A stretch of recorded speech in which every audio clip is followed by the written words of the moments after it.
Ylhäällä Norjan tuntureilla, minne virtavat joet johdattavat ja missä talven lumet sulavat kristallinkirkkaiksi järviksi, löytyy jyrkkiin vuoren seinämien ympäröimä laakso. Paikka, missä taimenit ja raudut vaanivat rantakivien suojassa. Paikka, jota voisi melkein kutsua kalastusvaltajan paratiisiksi. Pakkaamme rinkkamme ja aloitamme matkan kohti vaivaiskoivuja ja virtaavaa jokea. Kuljemme ohi mustikkapeltojen ja putouksien kohti ensimmäistä leiripaikkaa. Mikä mahtaa odottaa meitä korkealla vuorien varjossa, muun kuin villi ja karu luonto? Tosi iso kotka. Tuossa menee iso rauta. Sulanlumen täyttämät tunturijärvet kutsuvat leikkiin ja me vastaamme. Lähden mukaan seuraamaan, löydämmekö Ylängöltä kalastusvaeltajan Onnelan.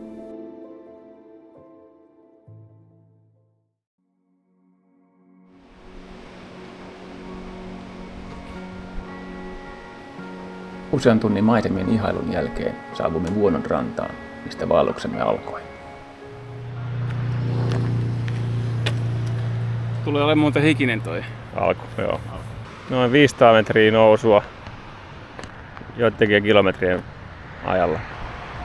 Mutta tosta lähdetään joen vartta kapuun ylöspäin. Auringon paistaessa lähdimme kiipeämään joen vartta kohti suunniteltua ensimmäistä leiripaikkaa. Ja silmissä kiilui jo tärpit ja pönnökuvat. Joen pauhatessa vieressä sää tuntui olevan ihanteellinen, ainakin hetken. Mun mielestä lupa 120, täällä on 27. Kuin tyhjästä alkoi taivaalle kerätyä tummia pilviä, mutta onneksi minun ukkona ohitti meidät Vuonon toiselta puolelta. Tuli tämmönen pieni viivästys tähän matkaan, kun tuli vähän vettä ja sitten tuli vähän ukkostakin. Ja nopeasti sillä tietenkin tarppi tohon noin. Ei ihan tarpeeksi nopeasti, mutta vähän kastaa. Mut ihan kuin vähän sataisi. Joo. Mietittiin, että mennäänkö autolla vähäksi aikaa, tai käveltiin 100 metriä alaspäin tai 30 metriä ja juostiinkin takaisin Tarpialle. Olisi muuten kastettu aika hyvin. Onneksi säät vaihtuvat myös selkeämmiksi todella nopeasti, ja vietettyämme tuokion Tarpinalla pääsemme jatkamaan kaapomista kohti ylhiä maisemia.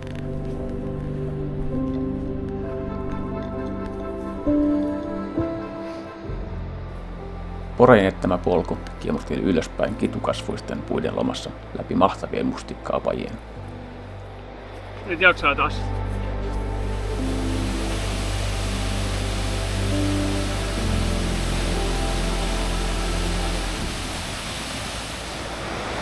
Ensimmäinen veden ylitys.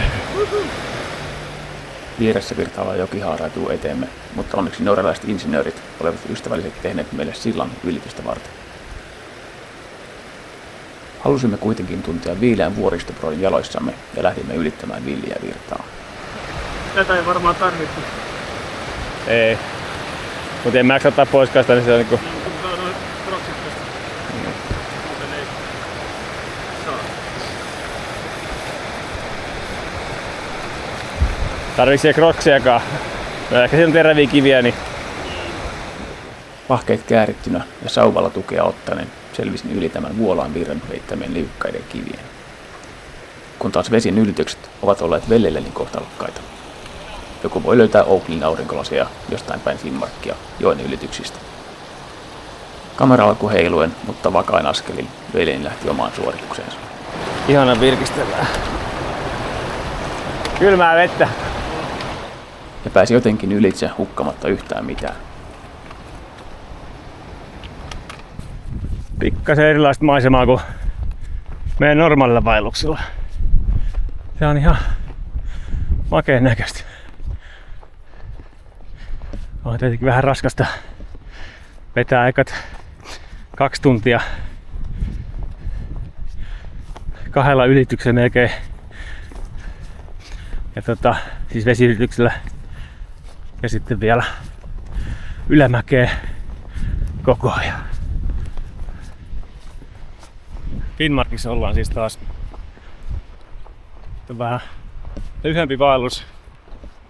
En tiedä, onko yhtään kevyempi, mutta kuitenkin on nilkka vielä vähän vihottelee. Sitten toukokuussa muljahteli. Ja nyt se on välillä vähän ottaa itteensä. Mut maisemat tanskin ihan kivat. Viileän kahlaushetken tuoma virkistystauko vaihtui nopeasti sykettä nostattaviin maisemiin. Vai johtuiko puuskutus loputtomalta tuntuvista kukkuloista ja ylämäistä? 400 metriä meren pinnan yläpuolella sai hikoilu riittää, kun ensimmäinen Tunturijärvi esittäytyi meille. Tultiin ehkä ekaan leiripaikkaan. Katsotaan vielä, saako kävellä pidemmälle. Niin käydään nyt vähän kokeilemaan, tuleeko kalaa. Kudai? Taisi olla silleen, että punainen viehe ottaa rautuun. Ei kun rautu ottaa punaiseen vieheeseen. Siis punainen viehe hyökkää rautuun. Niin, jos vaihtaisi punaiseen vieheen, Niin. kokeillaan sellaista. Sen verran oli matkaväsymystä, että päätettiin laittaa leiri pystyyn tälle järvelle. Lähdettiin vähän kokeilemaan tämän meidän ekan leirin järveä. Tässä on suht koht kova tuuli. Mitä? No niin, jos ei kuulu, niin ensimmäinen maatärppi. Lasketaanko tärpiksi? Joo. Kaiken huomion keskittyessä veden pintaan ja olemattomiin tärppeihin jäi olosuhteiden tarkkailu vähemmälle. Ja suojaisessa laaksossa on se huono puoli, että sään vaihtelu tulee nopeasti ja yllättäen. Vähän sataa. Meneeköhän se just pikkasen ohi meistä? Ei muuten mennyt.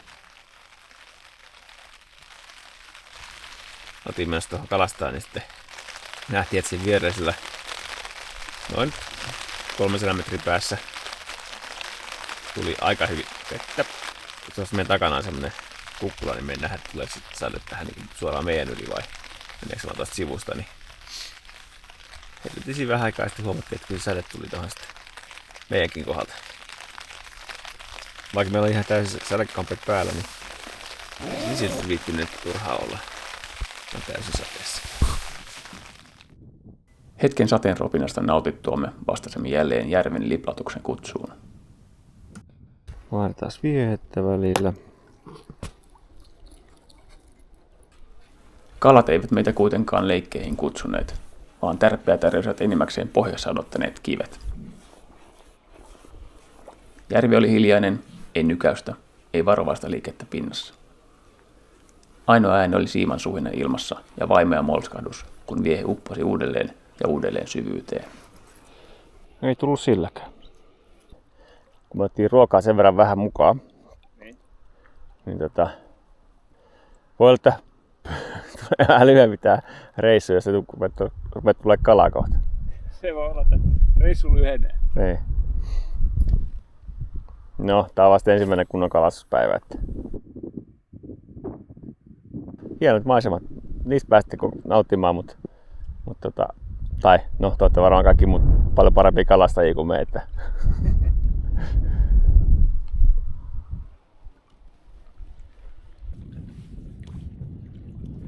kala. Taimen. On nää isoja täällä Norjassa. Tästä sä tuosta tolleen. Ihan tosta, ei kun tosta noin. Toiveissa oli saada ruokakala illaksi, mutta palasimme takaisin leiriin. Haavissa vain vieheet. Haavissa vain vieheet. Kalat olivat voittaneet ensimmäisen erän.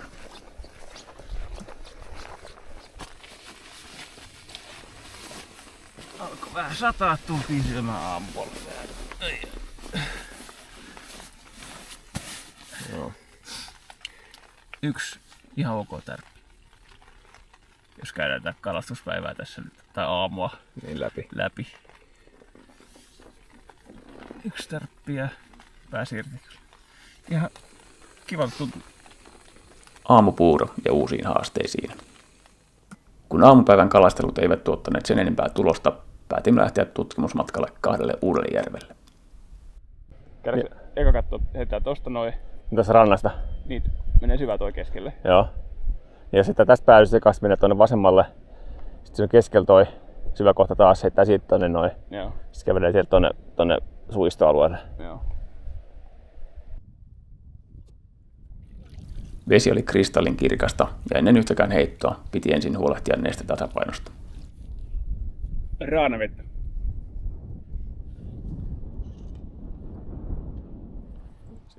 Sanotaanko näitä ihme on, jos ei... Mitä tapahtuu? Tässä mun vastaan viehettää siihen eri vie. Kala. No, ekalla. Ei tarvii Joo. Yllättävän kova tärppi näin pienessä kalaksi. Uusi paikka ei pettänyt ja kummatkin kalastajat pääsivät täyttämään pihteään väkäsettömien koukkujen irrottamiseen. Tää ei kyllä varmaan selvii. Ei selvii se. Joo.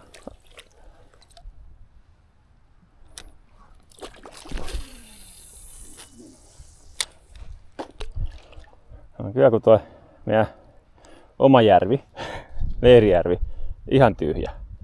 Tai no on se muutama tärppi tullut, mutta niin ei mitään niin pieniä kaloja ja tämmöistä näin. Ja ei niin mitään. Ja nyt sitten tästä tulee joku eka heitolla heti. Vaikka tää kello on aika sitten. Päivällä tuuli vähän enemmän, nyt on kello on 5. Kello on 5. Kalahyppä kuitenkin loppui aika nopeasti ekojen saaliiden jälkeen ja jatkettiin tallustamista joen laskevia haareja pitkin kohti seuraavaa järveä.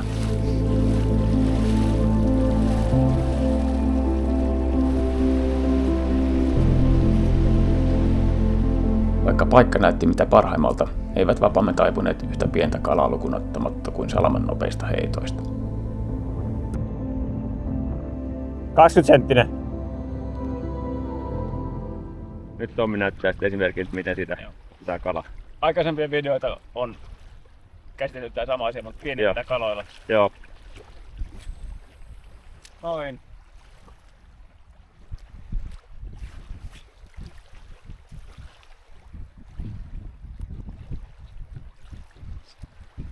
Eikö tullut vai?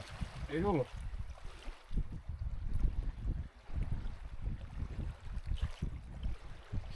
Niin se on, siinä on vain yksi kala, mikä olet jo ylös. Jatkoimme järven reunan haravoimista toistellen kaavaa 30 metriä eteenpäin ja pari heittoa.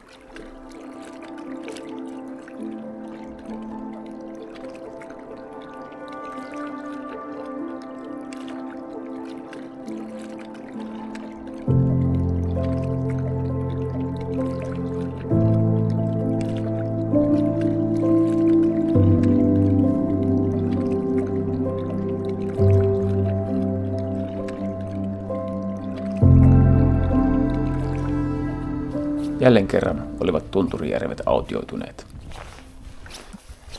Tuleeko mitään? Ei mitään.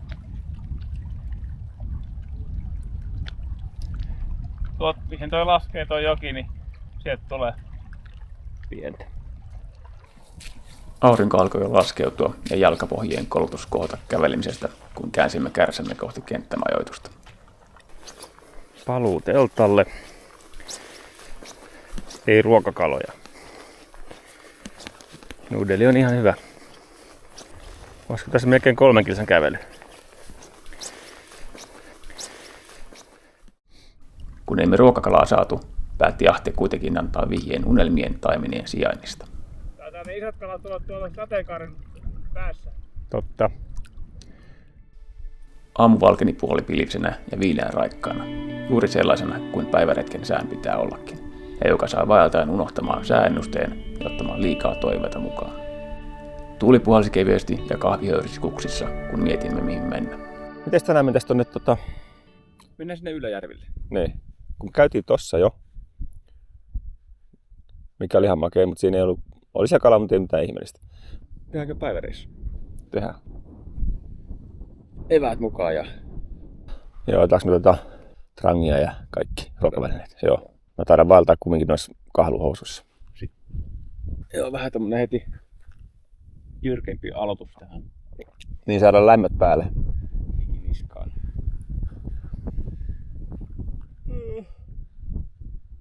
Aamukahvit ja sitten varmaan kamat niskaan ja näin. Kyllä. Reput pakattuina ja kaikki melkein valmiina lähdimme kapuamaan ylös tunturiin. parempi ottaa vettä matkalle tuohon. Jos siinä tulee vaikka kuuma ja siinä ei ole puroja, niin siellä kyllä varmaan on puroja, mutta varmuuden vuoksi. Reilu 100 metriä, reilu 100 korkeusmetriä ylöspäin on alkanut. Jos me altaisiin tonne huipulla, niin se olisi 500 metriä 500 korkeusmetriä. Sinne ei ehkä mennä. Ensimmäinen taukopaikka oli pakko pitää tässä noin 300 metriä teltalta. Miika alkaa housut hikaa. Joo, täällä me vaihdetaan kahluhousuissa, niin vähän hikoilee kivasti, niin tästä tuulee mukavasti. Niin sai vähän happea.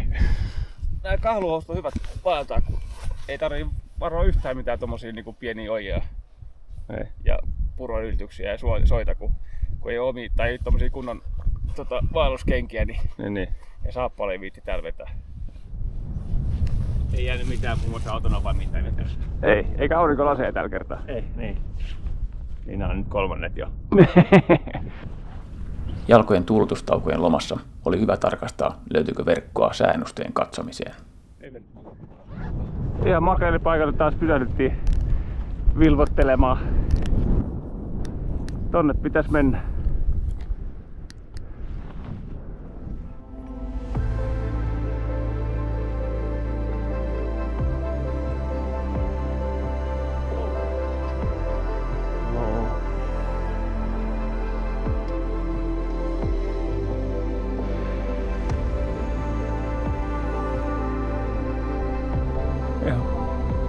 Kotosa vaikka. Poroherrojen majalla vietetyn hengennystauon jälkeen suuntasimme katseemme taas horisonttiin. Norjalaisella on kun öljy, niin tuolla on yksi öljytynnyri. Joo. Niin näyttääkin öljytynnyriltä. Ehkä kohteemme, tuo tarunhohtoinen ramutujen piilopaikka, näkyisi jo seuraavan kukkulan päältä. Tai seuraavan kukkulan, tai sitä seuraavan, tai sitä seuraavan. Tuntui kuin kumpareet ja kivikkoiset harjanteet eivät päättyisi koskaan.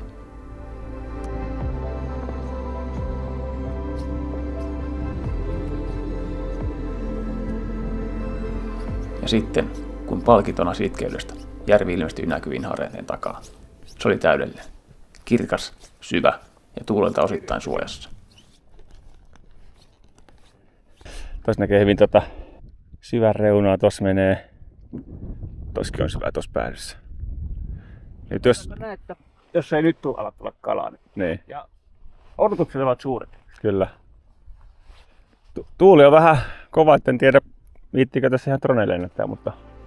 He heittivät siimaa veteen ja odottivat. Heittivät uudelleen ja sitten vielä useamman kerran. Kala ei ollut erityisen kiinnostunut. Se ei ollut edes lievästi utelias.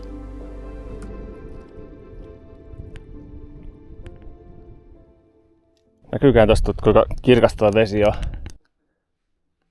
Kautta se on poro. Joo. Missä ne äsken oli? Tämä oli varmaan tässä solahteen. Niin. Ekaa kertaa nähtiin poroja täällä tuntureella. Paskaa kyllä on löytynyt. 3 kappaletta. Onko 4? Nothing.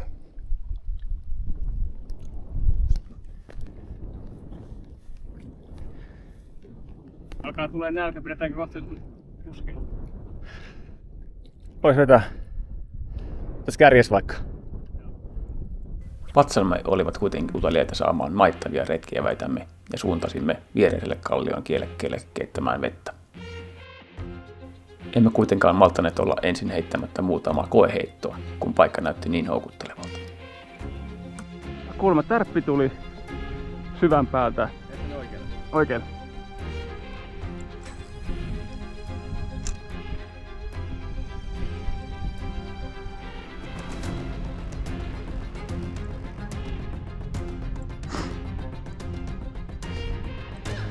Kirkasta ainakin, että kyllä se kalan pitäisi nähdä tää viehe. Ei tää mitään meidän kotisatama on. Ei tainnut nähdä. Jätä se keskelle.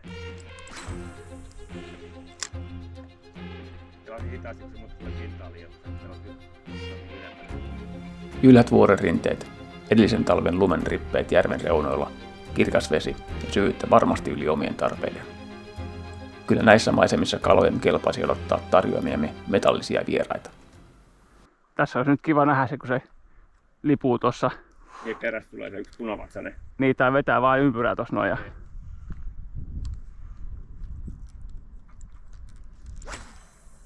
Tää on melkein kivempi järvi kuin äsken.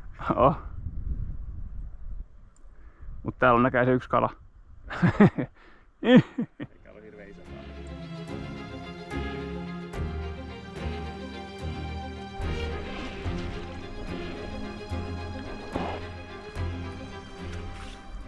Kuin kraanasta ottaisi vettä. Vähän parempaa.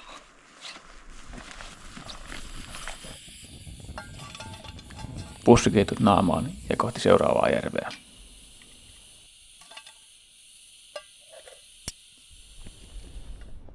Ihan jeppis laakso. Ihan makeen näköinen, joo. Lähdetään menee tuolta reunasta tonne päin. Kun se laskee se yksi järvi tuolta. Joo. Maisemat hellivät silmiemme, kun päätimme lähteä seuraamaan aikaisemmin näkemiemme poroja, jos vaikka he tietäisivät paikalliset hyvät kalapaikat.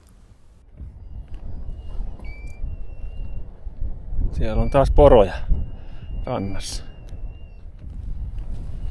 Aika on rumia paikkoja taas joutuu käydä kalastamaan. Joo.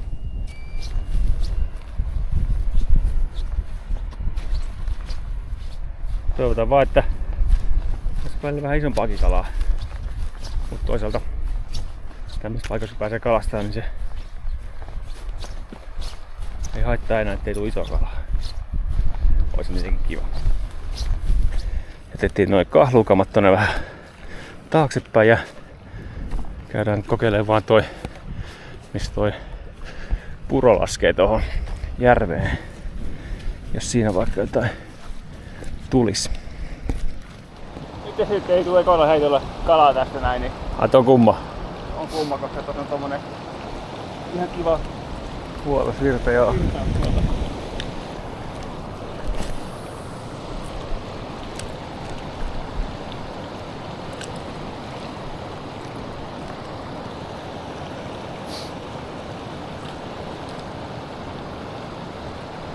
Jos tästä ei tule, niin täällä ei ole kalaa.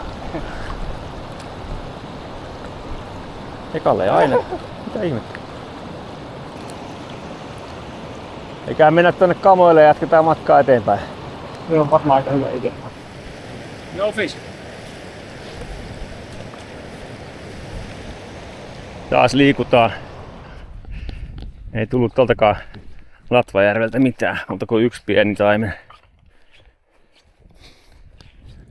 No, eteenpäin. Tuossa tulee kohta pieniä järviä tai lampia, sitten siinä on jokea tai koskea sitten niissä välissä. Niiltä odottaa vähän enemmän. Vähän enemmän. Tunnin päästä pitäisi tulla ehkä vähän vesisadetta. Katsotaan kuinka pätkälle päästään ennen kuin tulee niska. Ja siitä toinen tunti niin uppuu. Joo, vähän ukkosta pitäisi tulla. Lähdimme laskeutumaan joen vartta, kun katseeni osui johonkin isoon otukseen. Viitoin veljääni kyyristymään ja laittamaan kameran äkkiä päälle. Siinä vaiheessa tuo otus huomasi meidät ja lähti lentoon. Tosi iso kotka.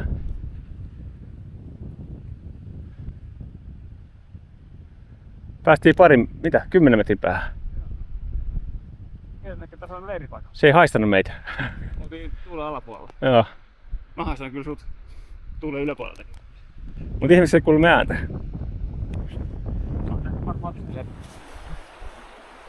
Asetaan tässä vähän tämmöstä ukkossuojaa taukopaikalla. Ja retkiruuat, kun kala ei tule. Tohon pääsee hyvin makaamaan tohon alle ja siihen toinen sitten vie. Eikö niin? Vaikka. 40 minsainen ukkonen pitäisi tulla, niin tää on kaikkein paras tämmönen suoja, mitä me löydettiin tässä. tuossa kotimaiselle. Ei ole paskat maisemat tässä kahvilassa. Niin, tässä kahvilassa. Tavataan, jos paikat vähän menee nopeasti. Saa Miikkaa vähän katsella, että mihin se jättää kaikkia kamoja. Nyt se meni hakemaan tätä haavia, minkä se etti tuonne. No. Huomasi äsken sen. Mikä tuolla? Tässä äsken nähtiin, kun hyppeli kaloja. Eli kunhan toi ukko nyt menee tuosta ohitse, niin me annetaan nyt tälle paikalle uusi mahdollisuus. Ja siitä sitten saisi vaikka ruokakalat. Tuossa menee iso rautu. Kokeillaan. Tai. Hova. Näki? Tulee. Ohi veti. Ei kelvon väri. Mä kokeilen. Joo. Tule pois. Tuuli oli tyyntynyt ja tuo iso taimen näkyi selvästi uiskentelemassa rannan suuntaisesti, tehden suunnanmuutoksia vieheitämme kohti.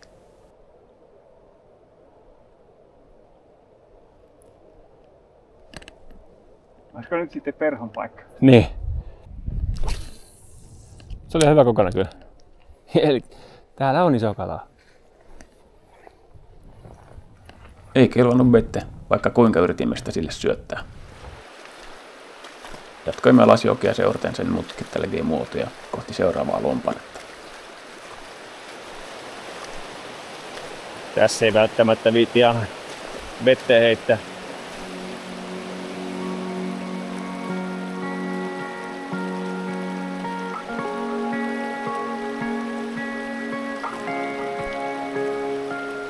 Joki laski pieneen välilampeen, jossa kaloja tuli melkein jokaisella heitolla. Järvi, mistä tulee kalaa.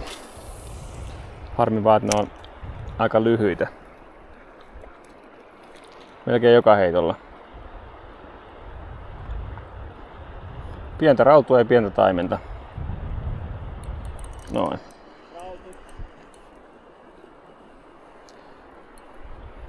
Taisi kiva, kun nais 20 senttiä pidempiä.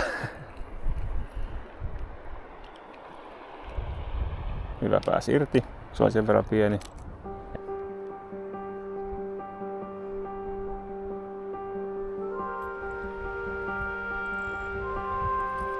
Niin.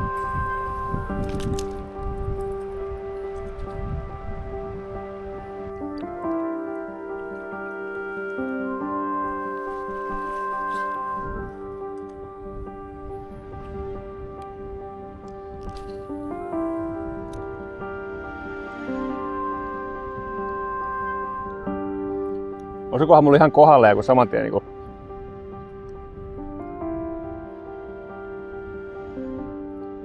Ja taas. 2 heittoa, 2 kalaa. Musta on näköjään oikein väri nyt. Minä olen kyllä. Joo. Hyvä, pääsi irti.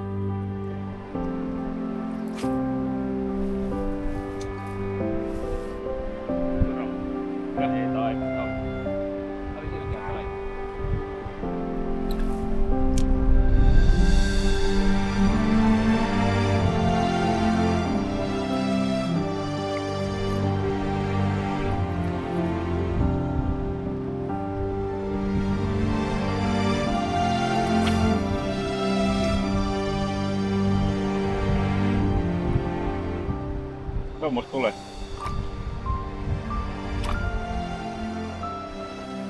Matka jatkui ja virtaava vesi ohjasi meidät seuraavalle hieman syvemmälle reunukselle. Paikka näytti heti paremmalta, kalaisammalta.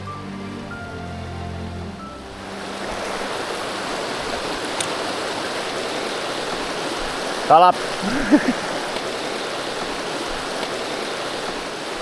Tää on ihan kokoinen jo.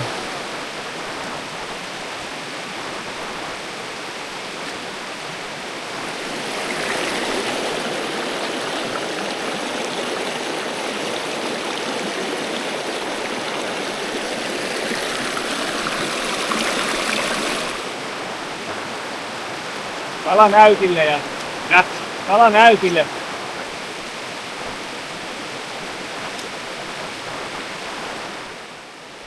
Tästä syvennyksestä löytyy astetta kookkaampaa taimenta. Kasvaakohan kalan koko mitä pidemmälle alajuoksua mennään?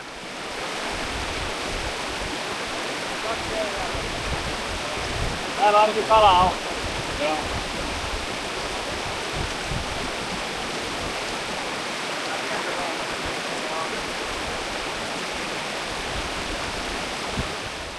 Vaikka kalan koko oli kasvanut noin 5 senttiä, emme niitä tälläkään kertaa pönökuvaan huolineet. Jatkoimmekin suuremman mannekinin etsimistä seuraavalta järveltä.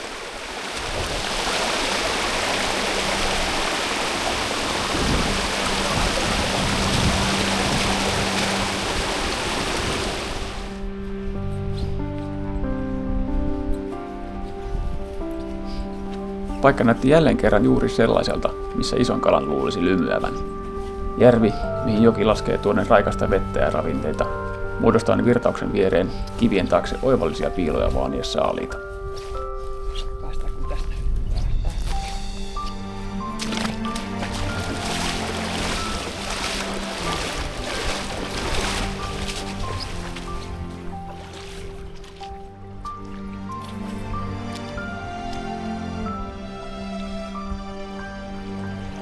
Nyt vain kävi niin, että hyttyset ja mäkäräiset olivat saalistajia ja me olimme se mehevä saalis.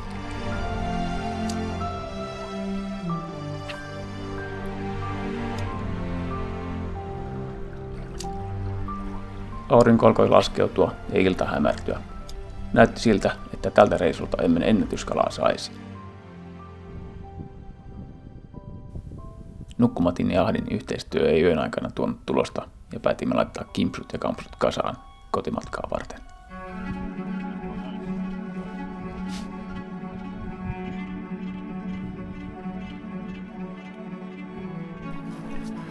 Paluumatka on alkanut.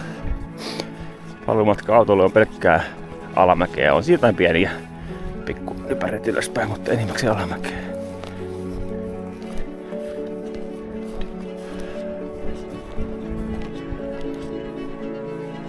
Ja kuten näette, niin rinkat täynnä kalalla. Joo.